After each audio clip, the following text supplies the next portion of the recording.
down now. Got it. Okay. Got it. Got it. I'm just trying to find out where I am. Mr. Jones-Sawyer, you did a wonderful job. Thank you. But Ms. Garcia is next. I'm sorry. It's not you that I'm afraid of. It's all those 4th and 5th graders out there waiting in line that I'm afraid of. So, Ms. Garcia, we will now hear file item number 6, which is AB 146. Thank you. And thank you for your patience. These students did a wonderful job out there being patient, listening, and hopefully learning as well. Okay. So, Ms. Garcia, you will present your bill, and we have 5 students speaking after you, and then 2 adults, as I understand it. Yes, and I will be really brief. Members, Chairman, I'm here today to present AB 146, the winner of my 2nd annual There Ought to Be a Law contest. Leslie Hyatt and her 5th grade class presented to me a proposal to include instruction on the illegal deportations of United States citizens of Mexican descent in the 1930s. The Great Depression is covered in detail in our children's textbooks. However, one Depression-era event not covered in the textbooks is the order from President Hoover for the deportation of an estimated 1 million United States citizens of Mexican descent. Federal and local authorities rounded up the families of Mexican immigrants and Mexican Americans at dance halls, markets, hospitals, theaters, and parks, loading them onto vans and trains that dumped them on Mexican soil. Over the years, we have passed legislation and have approved bills to include certain events in the social science curriculum. The Holocaust and the Japanese internment have been recently added. In a state with 38% of the population is Latino, and with our state being the home of many successful Mexican Americans, our children should be aware of the deportations that took place in the 30s. With me today, I have 5th grade class of Miss Leslie Hyatt from Bell Gardens Elementary, as well as Francisco Valderrama, the co-author of books Decades of Betrayal, and Miss Emilia Castañeda, who experienced the unconstitutional deportations. I respectfully ask for an aye vote. Thank you, Ms. Garcia. You have, I believe, 5 witnesses, 5 children, and 2 adults that are going to speak. Good afternoon. My name is Emilia Castañeda. I'm an American born in Los Angeles, California in 1926. I was unjustly deported in 1935. I believe that this is an important reason why I'm here at my age to speak to you. I had a 4th grade I was a 4th grader at Malabar School in 1935 when my father told me that we would be leaving for Mexico. My father was an unemployed stonemason because Mexican workers were told that the work was only for Americans. Mexico was a foreign country. I was forced to leave my home and my school. My mother had just died, and we would be no longer be able to visit her grave. We arrived in Mexico and were homeless. We lived in miserable conditions with no running water or indoor toilets. I was homesick and unhappy for 9 years and always dreamed of coming back home to the United States. I learned to read and write in English and wrote and spoke little Spanish because we were not allowed to speak Spanish in Malabar School. School in Mexico was difficult for me because I did not read or write Spanish. I learned to do so, and I attended school for a short time. I began working at the age of 10 as a nanny. At the age of 17, I returned to Los Angeles. I had to relearn English, in Malabar School. I was employed and contributed as a proud American for the war effort by purchasing war stamps, inspecting plasma bottles, which was my job, and donating blood to the servicemen. I want for children to learn what happened to me and others. I want for children to develop a sense of responsibility by promoting the rights of all Americans. Like these wonderful children here, they're advocating. Thank you. And please pass Assembly Bill 146. Thank you. If you could please refrain from applauding, even though she did a wonderful job. If we could hear from our next witness. I'm Francisco Valderrama, co-author of Decade of Betrayal, Mexican Repatriation in the 1930s, and professor of Chicano Studies and History at California State University, Los Angeles. It's been 10 years since the state legislature here passed a bill that became a law that acknowledged the removal of Mexicans during the 1930s and offered an apology for what happened. 3 years ago, in Los Angeles, downtown Los Angeles, in the Plaza District, we commemorated, with the help and support of the Mexican American Legal Defense and Education Fund, MALDEF, a monument to commemorate that. So at this particular point, we have an acknowledgement, we have an apology, we have a monument that memorializes what happened. So what I'm asking you today is that we really need to teach it. We need to teach unconstitutional deportation. The children that we have right here from Leslie Hyatt's class in Bell Gardens Elementary School have adopted the historical resources that we have met with the survivors, and they know that issue. They know the facts, the dates, the events very well. Frankly, I wrote the book. I think they know more than I know. These children have also developed critical skills of analysis.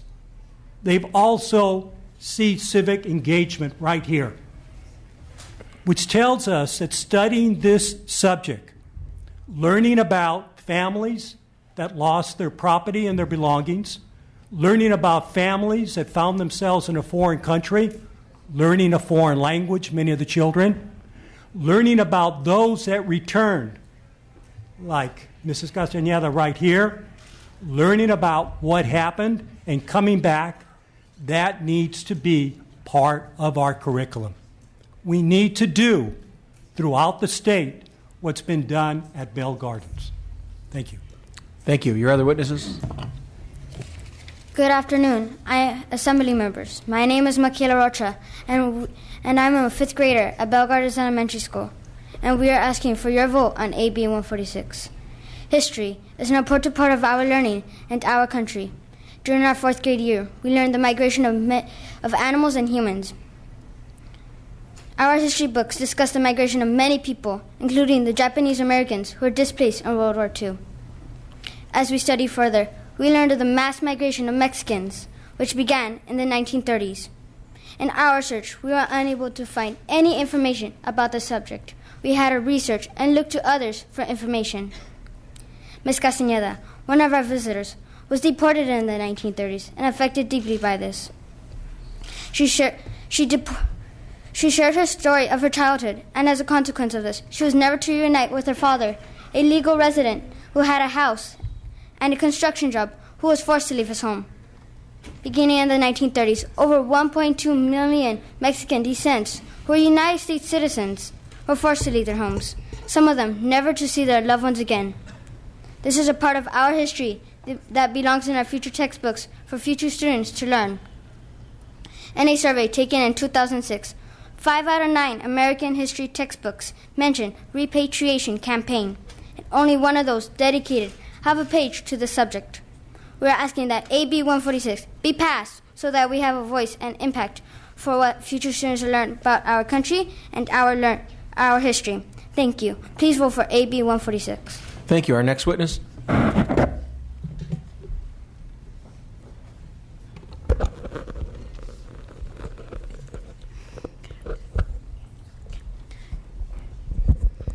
Good afternoon, Assembly members. My name is Nicole Sandoval, and I'm 5th grade at Bell Gardens Elementary School.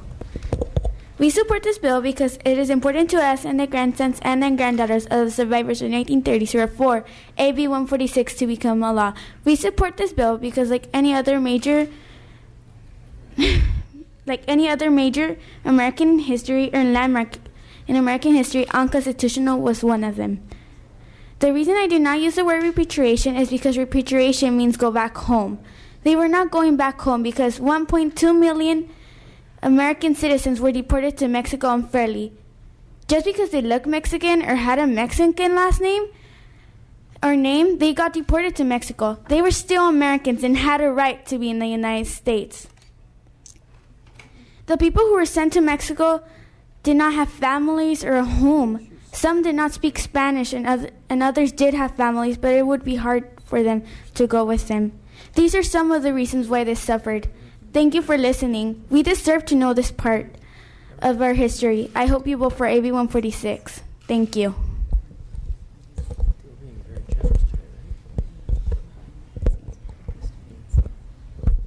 Good afternoon, Assembly members. My name is Diana Leal. I'm a fifth grader at Bell Gardens Elementary School, and I agree with AB 146 for many reasons. First of all, 1.2 million of U.S. citizens were deported unfairly to Mexico. They had rights to stay in their homes like U.S. citizens do. People lost families, jobs, houses, and their education in the 1930s. It is really important to have this information in our history textbooks so everybody can know about this injustice. If all of the children in California read about these unconstitutional deportations in the 1930s, they will know about this and maybe work so history won't repeat itself. If AB 146 becomes a law, it will be a dream come true to us and for many other survivors who suffered in the 1930s. Please vote for AB 146. Thank you. Thank you. Our next witness. Good afternoon, Assembly members. My name is Joshua Gobea, and I'm a fifth grader at Bell Gardens Elementary School. And I am asking for your vote to AB 146. But you may be asking why should I give my vote to this bill? One of the reasons that I'm asking for your vote to this bill is because as a result of the government, many families were destroyed and lives were ruined in the 1930s. But now I want to talk to you about the bill. We made this bill with help of Assemblymember Garcia. If this bill becomes a law, it will make all the state of California will have to have the history of the Mexican Americans in the history textbooks. Also, 38% of California citizens are Latinos, and I think the kids should be learning about the history at school. Think about the actions and the mistakes of the past. Don't do it again and vote for AB 146. Why isn't the repatriation campaign in the textbooks? Is it because these actions weren't important? Is it because they were about Mexican Americans? I really don't know the answer, but I know that I want people to learn about it. Thank you. Have a pleasant day.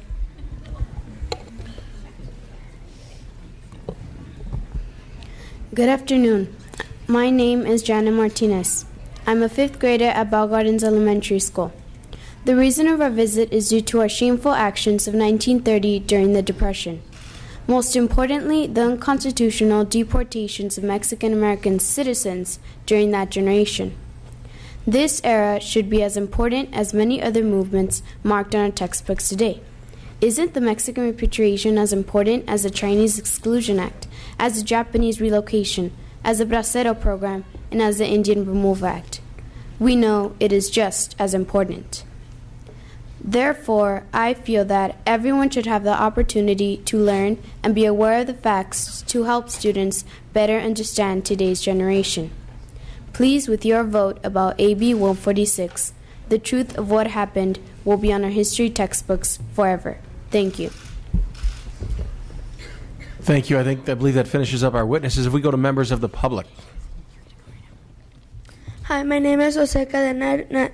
I'm from Bell Gardens Elementary School, and I would like you guys to vote for AB 146. Thank you. Good afternoon. My name is Alexis Pada, and I support AB 146. Good afternoon. My name is Anaí Perez I'm a fifth grader in Bell Gardens Elementary, and I support AB 146. Thank you. My name is Gustavo Sanchez, and I support AB 146. Hi, my name is Nathan Huxley from Bell Gardens Elementary School, and I support AB 146 because I think this injustice needs to be put in the California history textbooks. Good job, buddy.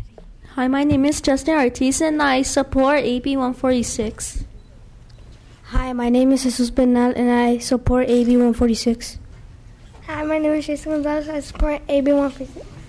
Good afternoon. My name is Jorge Monroy, and I agree with AB 146. Good afternoon. My name is Edgar Diaz, and I'm a fifth grader of Bell Gardens Elementary School. And I want this in our history textbooks because we don't want this injustice to happen again. And this justice is happening again with the Mexican deportation today. Thank you. Good afternoon. Good afternoon. My name is Alon Tales. I am from Bell Gardens Elementary School. I hope this bill becomes a law because 1.2 million Americans were deported to Mexico just because they looked Mexican. Hi, my name is Luis Guardian, and I support AB 146.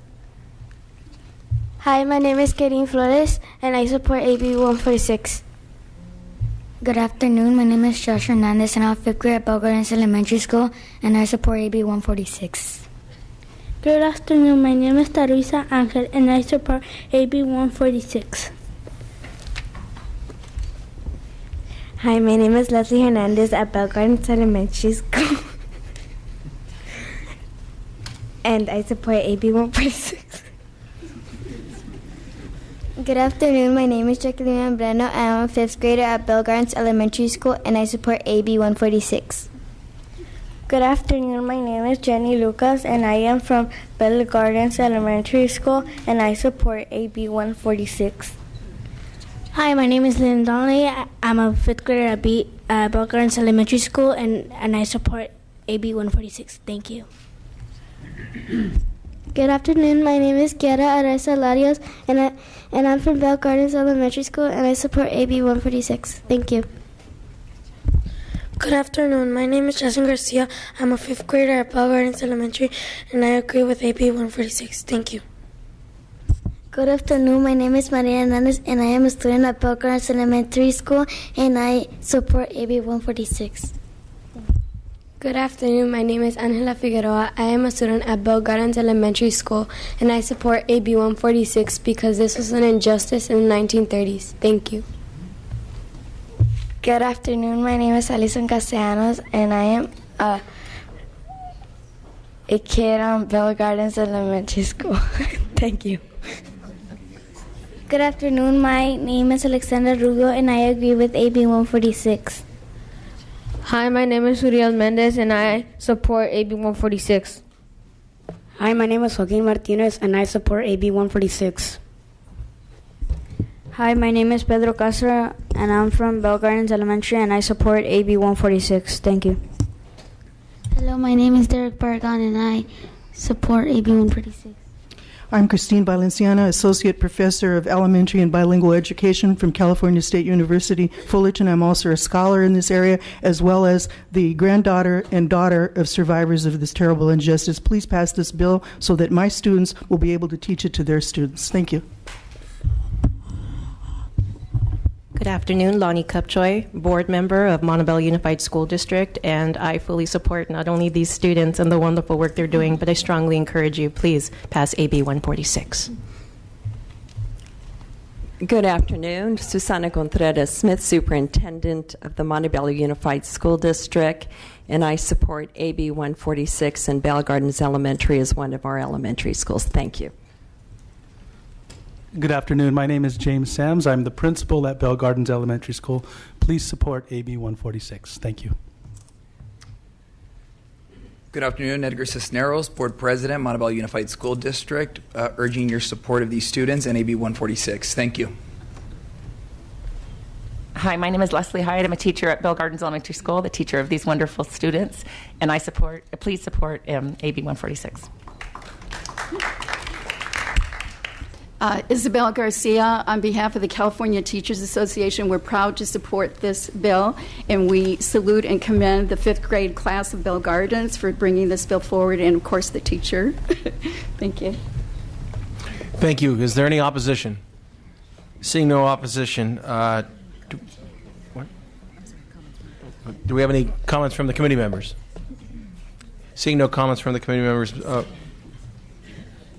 you'd like to comment? Yes? I just wanted to commend the students from Bell Garden Elementary. This is truly the civic lesson in action. And I would like to congratulate the author of the bill, Cristina Garcia, Assembly Member, for bringing this forward. And I'm in support and I would be very happy to support it. I know as of now, we don't know what the fiscal impact will be by supporting this bill, and it will go through the process and the appropriations, but in our committee, I'm very happy to support it, and thank you again. It takes courage, students, to come before and speak in public. You have done a tremendously wonderful job, and kudos to teachers and the chaperones who brought all your students to state capitol. So welcome to our state capitol. Thank you. Thank you. Ms. Garcia, you may close. Oh, there were Mr. Thurman. Thank you, Mr. Chairman. I wanted to just congratulate all these future Assembly members who presented on this bill that they've introduced with Assemblymember Garcia. Job well done. And to commend their parents who are up in the gallery, and they're all filming this as they speak, all these proud parents. Job well done. I'd like to move the bill. Second. Thank you. The item has been moved. The Secretary will take the roll. Oh, I'm sorry. You're going to close. I apologize. I get the hint. I'll be really brief. I want to thank the students and for lobbying me on this bill. This was their idea. I think earlier we were hearing the ethnic studies bill, and I think it's perfect that we have this in front of us at the same time. I am one of those STEM people. I am a math major. I taught math for 13 years, but in part because I got to see the Mexican history that was behind math and the Aztec numbers and the zero and how we're on the Mayan base behind that. And that's part of what got me excited about math, and how I saw myself in those books. And I get to see myself today as an educator for 13 years. I know how important it is for these pieces to be included in our textbooks and in our history so that we could find that joy to come to school no matter what subject matter it might be. And I think it makes us a better math student, a better science student at the end of the day to have this in here. So very proud of these kids here today from my district. I think they did an amazing job. And with that, I want to ask you for an aye vote. Thank you, Ms. Garcia. Wonderful job by you and all the students here today. Congratulations to all of you. With that, the Secretary call the roll, please. The motion is due pass to appropriations. O'Donnell? Aye. O'Donnell, aye. Chavez? Kim? Aye. Kim, aye. McCarty? Aye. McCarty, aye. Santiago? Thurman? Aye. Thurman, aye. Weber? Aye. Weber, aye. It's got 5 votes. The item passes 5-0. Congratulations.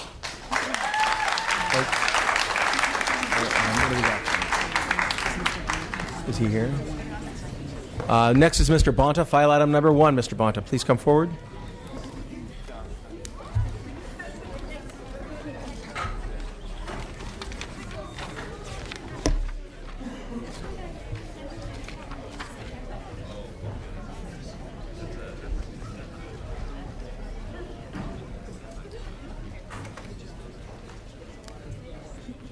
Mr. Bonta, thank you.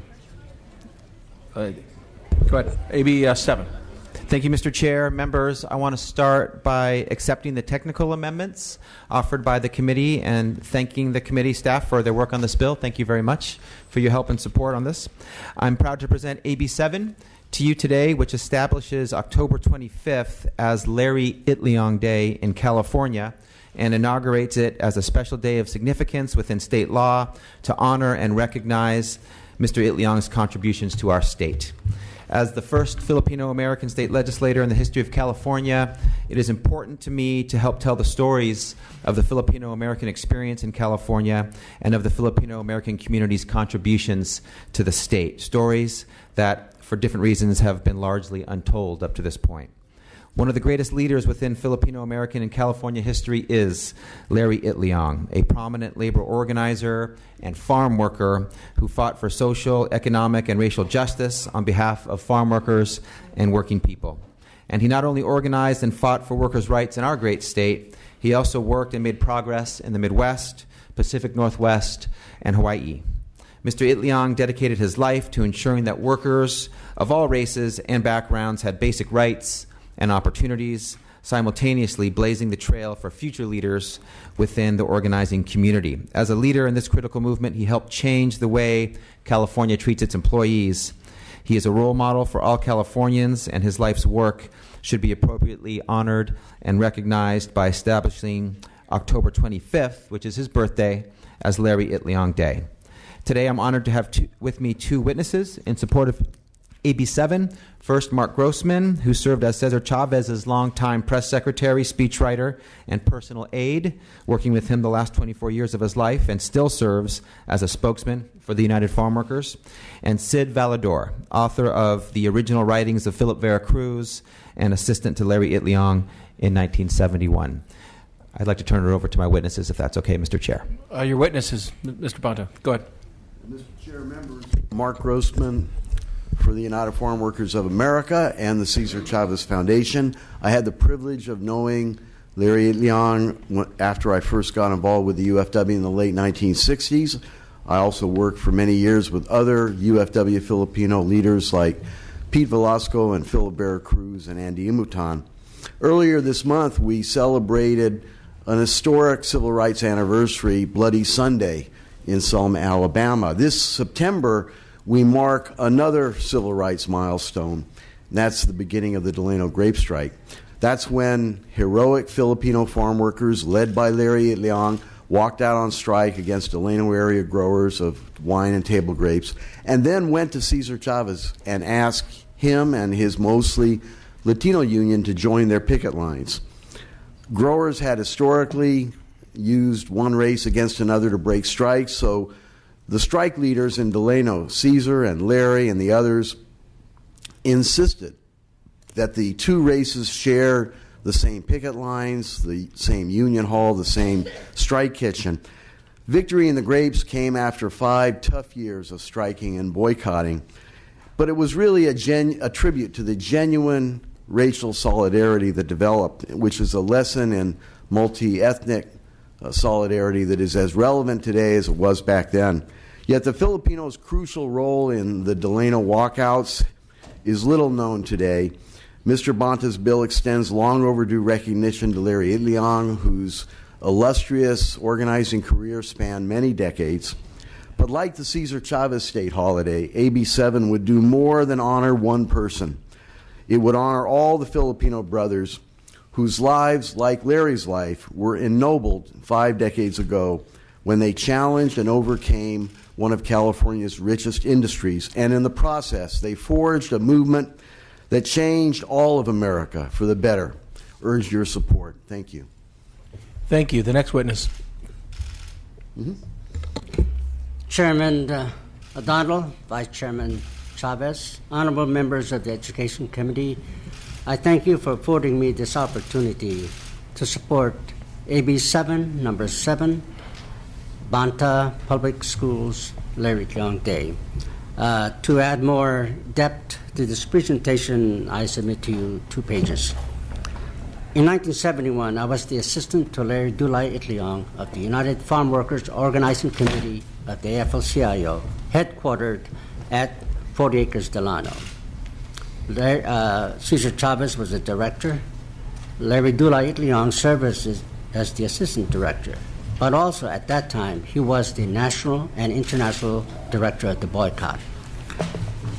Few in the farm labor history have the qualifications that Larry Itliong had as an organizer and as a leader. And in the words of Paul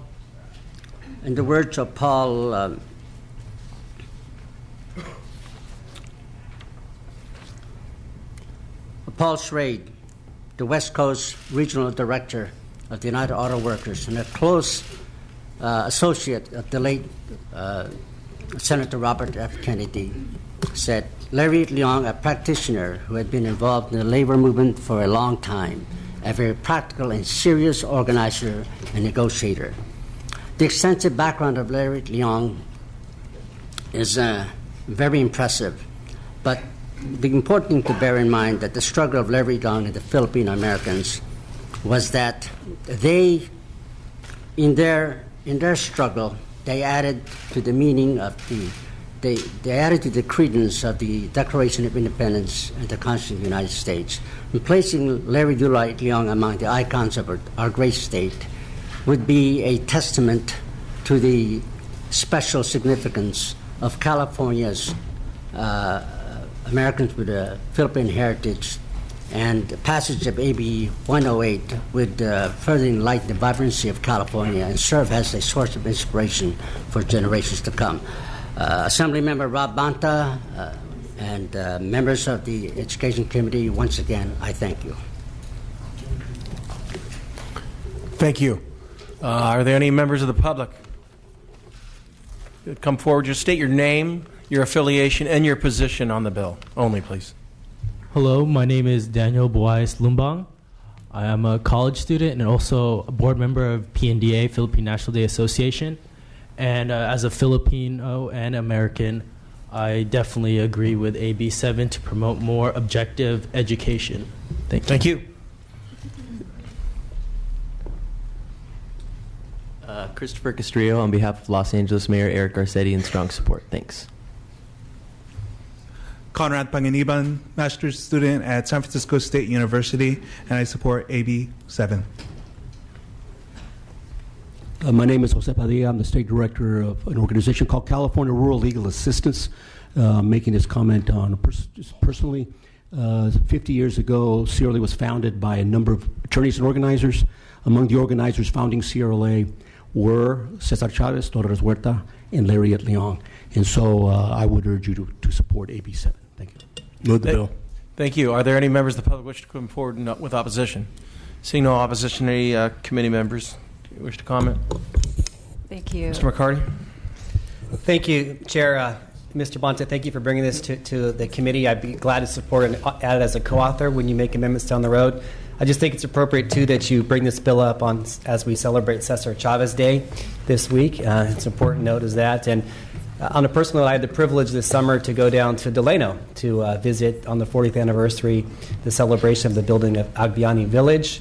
And I think it's important that school kids all across our state learn about the contributions of Mr. Itliong and the Filipino-American community in this movement as we celebrate the 50-year anniversary of the Delano boycott as well. Thank you.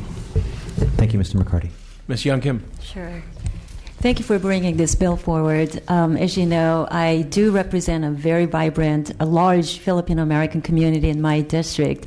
And as my Filipino-American, many of them tell me, they remember fondly Mr. Larry Leong, who worked side by side with Cesar Chavez.